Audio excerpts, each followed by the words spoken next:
ভাবি, এটা কোন ধরনের ব্যবহার? এটা ভাইয়ার জায়গা, সবসময় ভাইয়া এখানে বসে, আর আপনি এখানে বসে স্মোকিং করছেন। মানে তুমি এসব কি বলছো? আমি কি আমার স্বাধীন মতো চলতে পারবো না নাকি? এটাকে স্বাধীনতা বলে না ভাবি, এটাকে বেয়াদবি বলে। আপনি বেয়াদবি করেছেন। যত সব আনকালচার গৃহবধূ, এখন এদের থেকে শিখতে হবে আমি কার সাথে কিরকম ব্যবহার করব। তুমি কাকে আনকালচার বলছো আর কাদেরকে আনকালচার বলছো? কাদেরকে আনকালচার বলছি মানে এই যে আপনাদেরকে। আপনাদের ভিতরে কি কোনো শিক্ষাগত যোগ্যতা আছে নাকি? হ্যাঁ, আপনারা চিনেন শিক্ষিত সমাজ কোনটা? হ্যাঁ, uneducated person. I am not uneducated. I am a graduate from the University of Dhaka.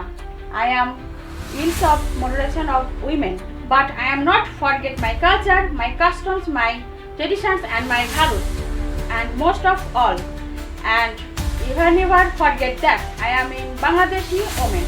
আমি একজন বাংলাদেশি নারী, আমি এটা কখনোই ভুলবো না। আর তোমারও বলা উচিত নয়, তুমিও বাংলাদেশি নারী।